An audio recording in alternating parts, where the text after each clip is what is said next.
So, hello guys. I thought I would give some sort of summary. I moderated a session this morning run by the House of Freedom Marketplace Alliance. We had Sola Adekoya, who's a serial entrepreneur, former CEO of Conga. He also runs several businesses in technology and agribusiness. We also had Ndidi Nwuneli, who is the managing director of Sahel Consulting. She founded Leap Africa, and she sits on several boards, including the Rockefeller Foundation, and she's also a social innovator. Then we had Angela Attah, who is the chairman of Simplified Credit, helping MSMEs access credit and loans. And she also runs a management consulting business called AJ Global Partnerships. And there were just a few highlights of some of the things they said that really struck me. We've heard a lot of talk about technology and logistics, but here are a couple of things that Shola talked about.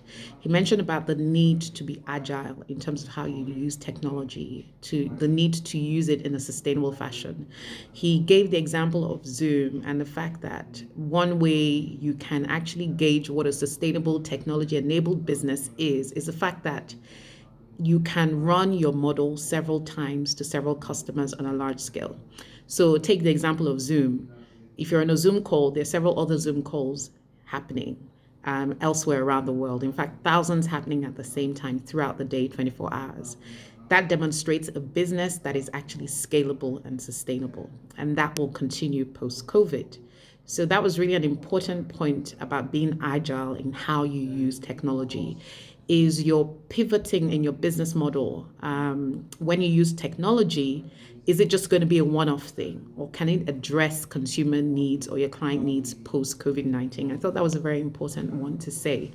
And then even as a job seeker, there'll be a lot of young graduates coming out of university or finishing their national service in this COVID-19 climate. How should they be thinking about job opportunities?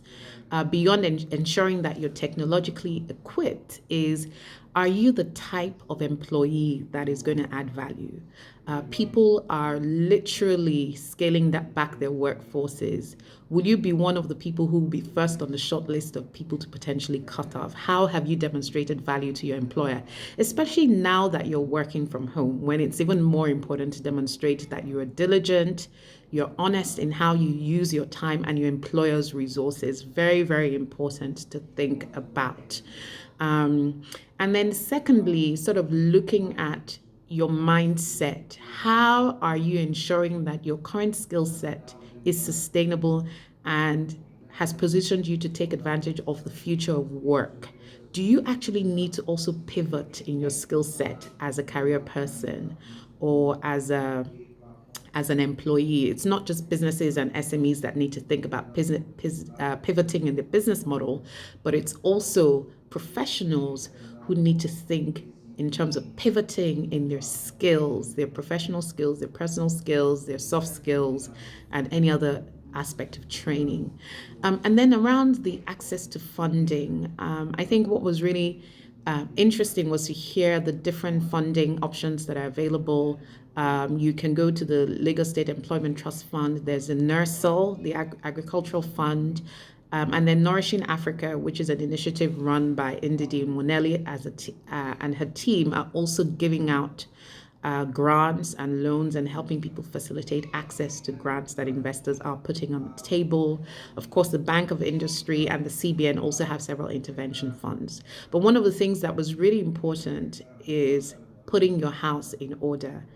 Now more than ever, it is very important as a business to have your governance structure. If you've never had a board, this is the time to think about having a board. Very important. Even if it's just a couple of individuals, it demonstrates that you're serious-minded. And then there were questions around those businesses that perhaps did not have collateral, such as landed property.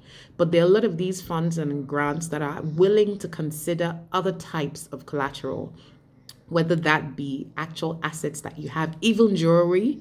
The innovative structures that are now allowing businesses to access funds using some of those assets as leverage for getting, good rates on loans. And then you also need to, as a business, think about how you build partnerships and collaboration. Ndidi made some very interesting points about the fact that now is the best time more than ever to stay close to what your local government or your state government is doing. If you're a catering business, for instance, you've typically been servicing the private sector in terms of weddings.